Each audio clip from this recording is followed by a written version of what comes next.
Three, two, one. This is Nick. And this is Amanda. And this is the Performance Plate Podcast, where we give you bite-sized bits of information based on nutrition and exercise science to improve your overall performance. Welcome back to another episode of the Performance Plate Podcast. Amanda and I have a great topic today, and we're going to discuss proper footwear. Yeah. So basically, we want to talk about what you might want to wear for the gym versus walking versus running, what's optimal and when. So Nick, being the PT, what do you wear and why? So I have a very interesting thought process on the footwear. So there are studies out there that show minimalistic shoes do help strengthen the foot, and you don't want something too supportive. And in my experience, that has been shown to be true. So my anecdotal evidence of it has shown to actually be true, but it's also dependent. But I wear a minimalistic shoe because of, and this is why. So one, I know there's the benefits of minimalistic stuff. If you brace stuff, go ahead. What's a minimalistic shoe? So let me get there. So, Okay. so if you brace a body part, sometimes the muscles around it don't work as hard as they need to. So if you give something a lot of support in the body inherently does not want to work as hard because it's like, well, I got support here. Kind of like if you have a crutch and you're walking, you're going to use a crutch more than you're going to put the weight on your leg because you're more likely to use it because why not? Because it's there. Who wouldn't? That's just genius. Our body is inherently going to move the easiest and efficient way as possible. So if it can use a brace, it will.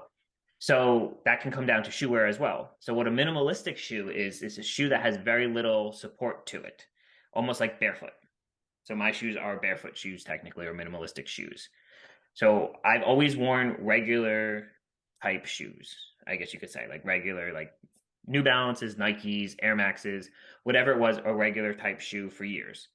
And then COVID hit and I couldn't really weight train anymore. So I started to run more. Started running more miles, all that stuff. Got plantar fasciitis. Miserable thing to deal with if you ever have to deal with it, but it is what it is. And I'm like, okay, had to take a look at everything going on. Like, am I doing too many miles too fast? Whatever, blah, blah. Wasn't the case. I was like, all right, maybe it's time for new shoes because I had old shoes and you're supposed to change your shoes after a certain amount of miles. So I was like, let me get new shoes. I'm going to be running a lot more. Let me get a more supportive shoe. So I got the most supportive shoe possible. I was like, this is going to be great. Honestly, it felt like I was walking and running on clouds. It's like, this is amazing. This is great. I don't feel any type of pressure on my feet. I feel nothing. I was like, this is the best thing ever. However, everything started getting worse. My pain got worse.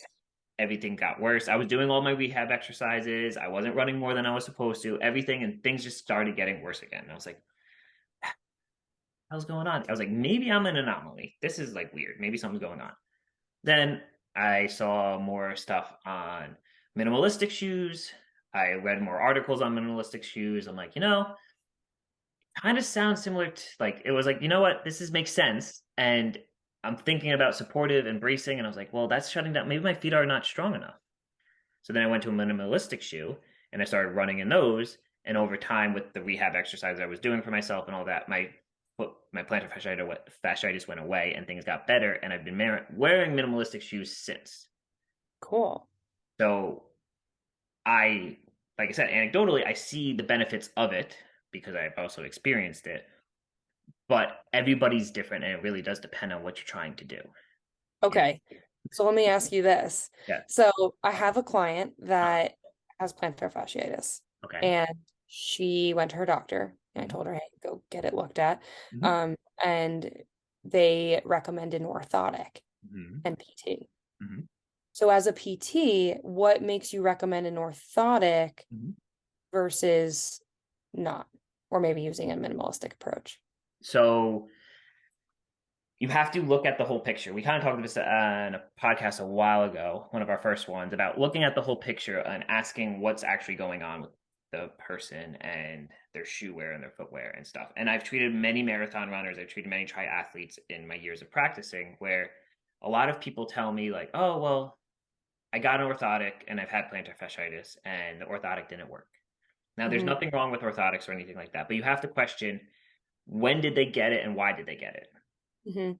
You know what I mean? So if you're training for a marathon, for example, or you're someone who's picked up more mileage on your feet, next thing you know, you get plantar fasciitis. Maybe you're programming for your running, because a lot of people think, unfortunately, some people think, and a lot of people do think this, running is simple. You don't have to program it. I'll just train for a marathon, increase my miles, X, Y, and Z, blah, blah, blah, and then I'll be at a marathon. It's not true. There's Yeah. actually a lot to it.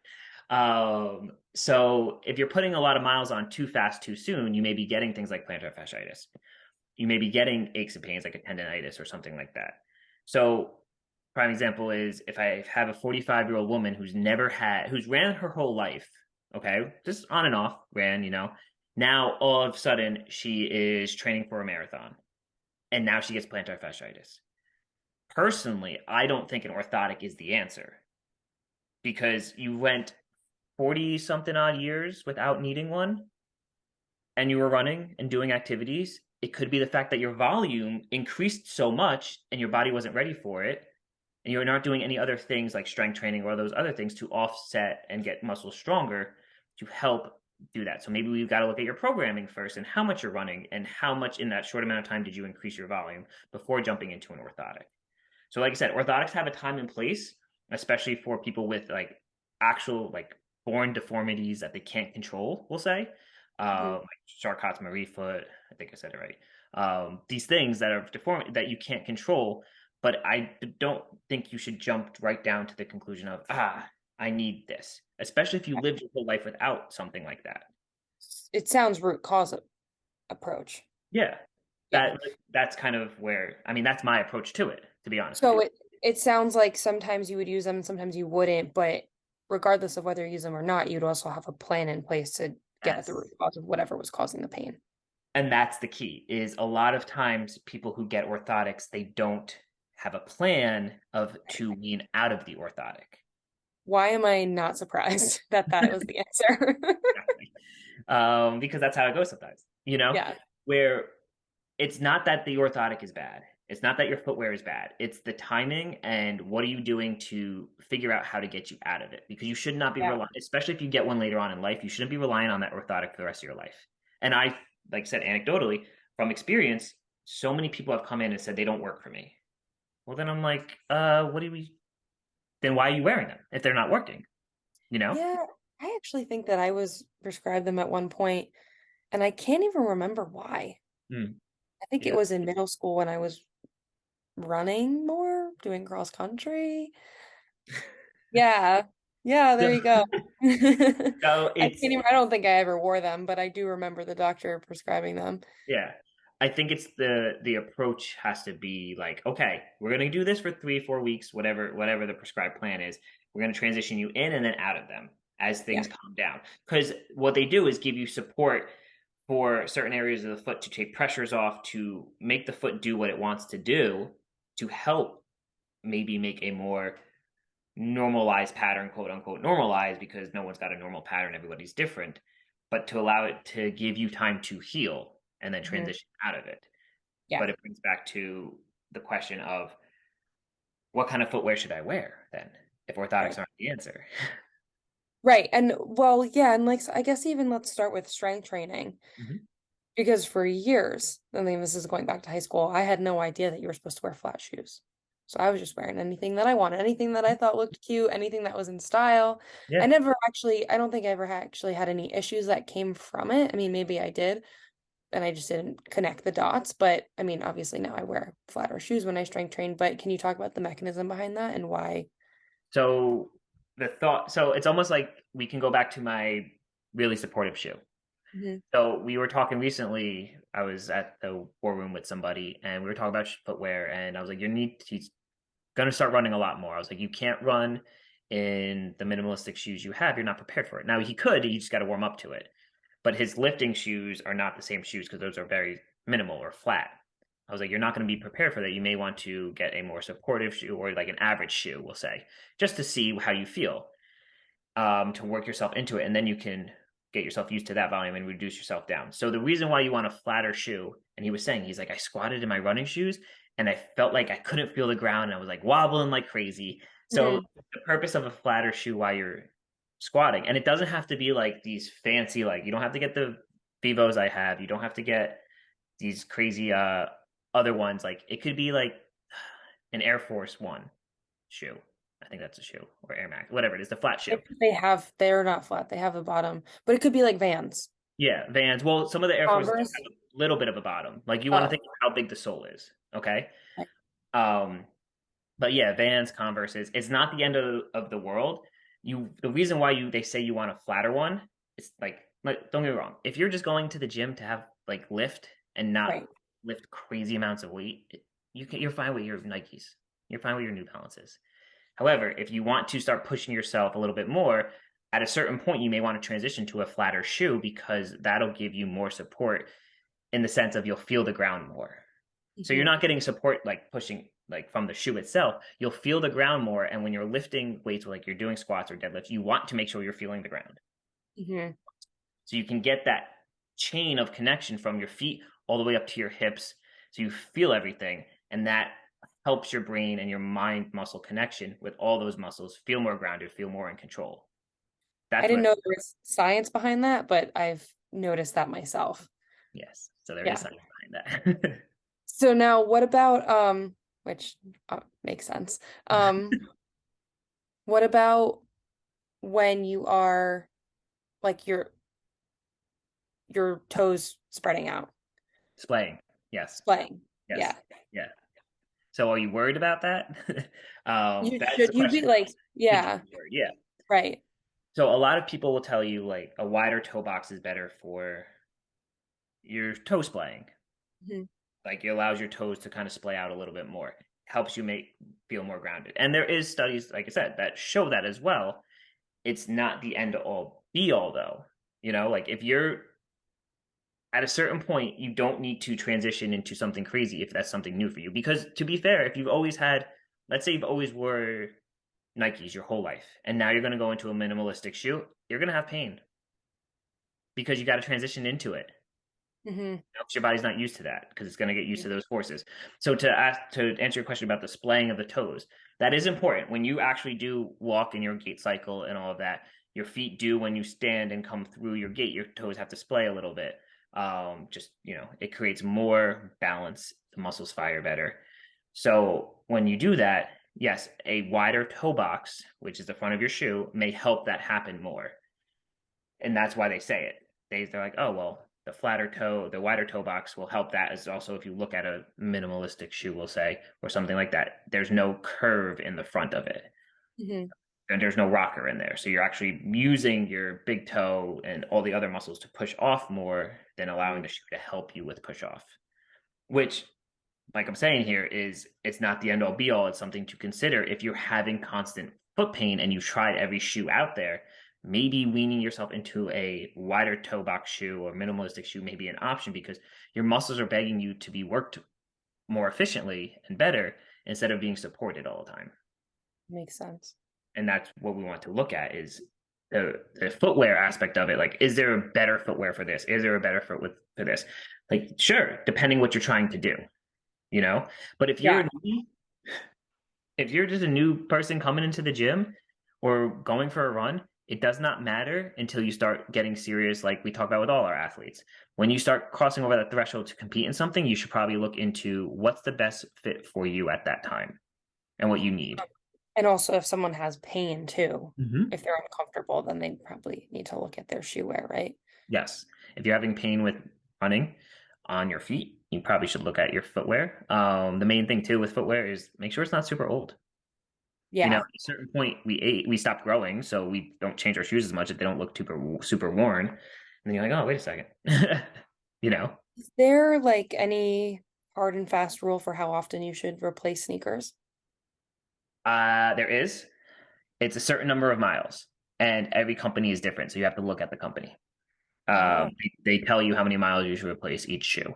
Um, it used to be, what was it, every 200 mile? I could be wrong. I haven't looked in a long, long time because every company has their own rules of based on supportive, the materials they use.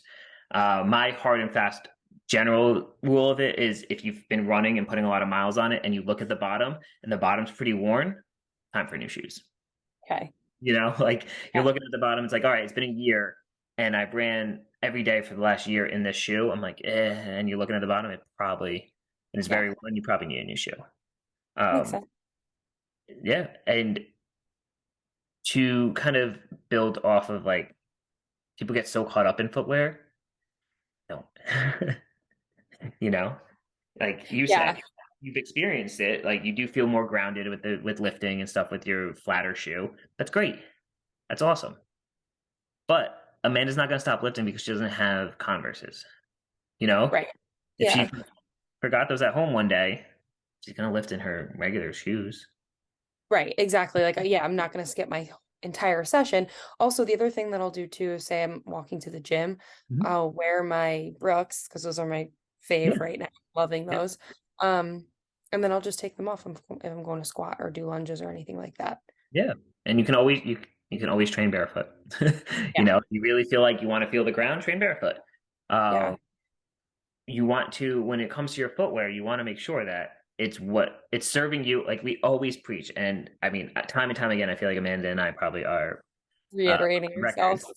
Yeah, we are. I know. I uh, feel like every episode it comes up. it does, but you have to give your body what it needs for certain things. So if your footwear is something you've been struggling with, try something different.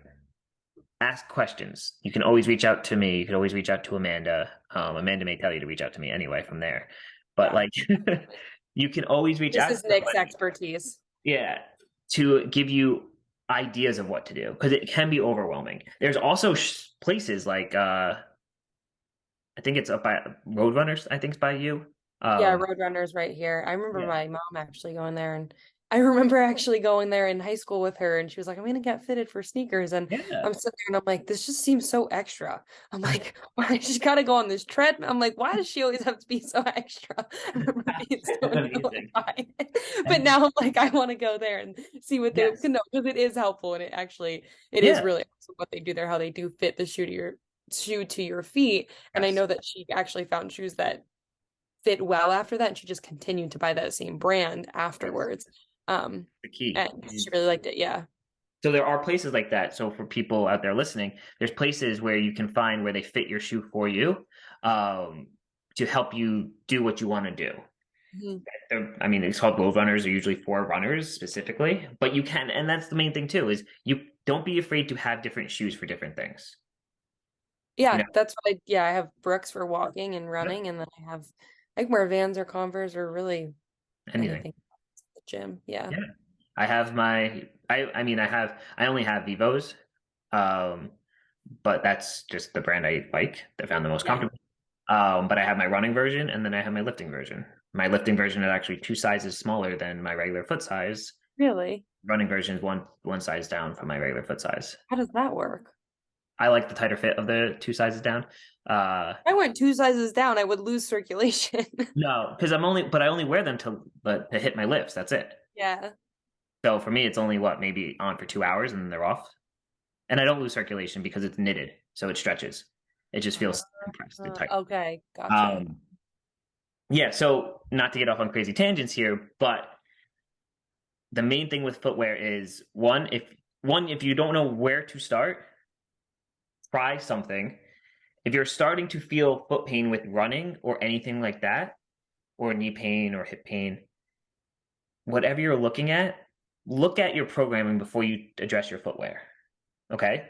Now, don't if you're getting you're wearing the same sneakers since high school and you're running in them still and you're getting foot pain, get new shoes. But after that, look at your programming, meaning look how many miles you're adding in. When you take an outside view of a lot of things, sometimes you look at yourself and you're like, wait a second. That's what the problem was. I was running too fast too soon, and it's Oh not yeah. footwear. So Amanda's asked me, hey, I have this client. What to do for the best footwear? There is no the best footwear. There's better footwear for what you're trying to do, and then there's other footwear for other things that you're trying to do. There's no this is the best because there is none. It's like, what are you trying to do? Now, if you're a marathon runner, you're going to want to run a marathon in a minimalistic shoe is going to be very brutal on your feet, to be honest with you. So a lot of them they train minimalistically and then they sometimes build up to a supportive shoe, especially for the longer miles. And that's fine. You know, the main thing is you want to look at people want to use the shoe to fix their pain, but sometimes the shoe can't fix your pain. Mm, that's That, good. yeah. That's helpful. Yeah. No, that's um, true. And always look at your programming. And if you have questions about shoes, you can reach out to somebody who knows. There's always places where you can get measured and do all that stuff where they get fitted for you, like Amanda's mom. And she's been buying the same shoe ever since. And her, Amanda would tell me, I'm sure if she had pain or discomfort with from running, I think she's feeling good. yeah. So that's a huge factor. So you can always, there's no rhyme or reason. If you are more of a weightlifter, you may want to look at a flatter shoe, but don't let that limit you into going into the gym because I've seen people put up a lot of weight with regular sneakers on. You don't need this specific one and you don't need that specific one. Depends what you want to do. And if you're trying to get yourself to a higher level, at some point you may transition into it. You may not. Who knows? Yeah, cool. I So think probably really helpful for people that are trying to decide on what shoes to buy next. yeah, exactly. You want to buy what's best for you at the time. Like I said, I went through all the phases of shoes, over supportive, minimalistic. I found the best results for what I like to do in minimalistic shoes, so I will keep wearing them because that's what works best for me. There are studies that show minimalistic shoes do help with foot strength, and me as a PT, we always want people to get stronger, so there's nothing wrong with it. But if it's something you've never been used to, you have to transition into that. Mm. Now, if you're going to run X amount of miles over time, a supportive shoe, not more supportive, a supportive shoe after 10 to 15 miles on your feet may be a better option as well. But Cool. the key takeaway is honestly, the key takeaway is there is no best shoe. The shoe that it's almost like you said the other day. You should fit your clothes. What was it? Clothes, something with the clothes. Like, Oh, clothes should fit you. You don't fit into your clothes. yes. Same with Yeah. your shoes. Your Yeah. shoes should fit what you're trying to do, not you Watch trying to my fit your shoes. stories. What? Said you watch my stories. I do. I pay attention. So that's the main thing, though. Your shoes are the same way. You know, if you are doing a lot of running and that's your sport, you're going to want a specific shoe for that. If you do lifting, you're going to want a shoe for that. But you don't have to get so caught up and bound in, is this the perfect shoe? It doesn't matter. Yeah. Cool. Another awesome episode, Amanda. Thank you for joining me as always. If you're listening on Spotify or Apple, please like us. Please leave us a review. Subscribe so you make sure you get all the up-to-date episodes we post weekly. If you're listening on YouTube, like and subscribe. And until next time, see you guys later.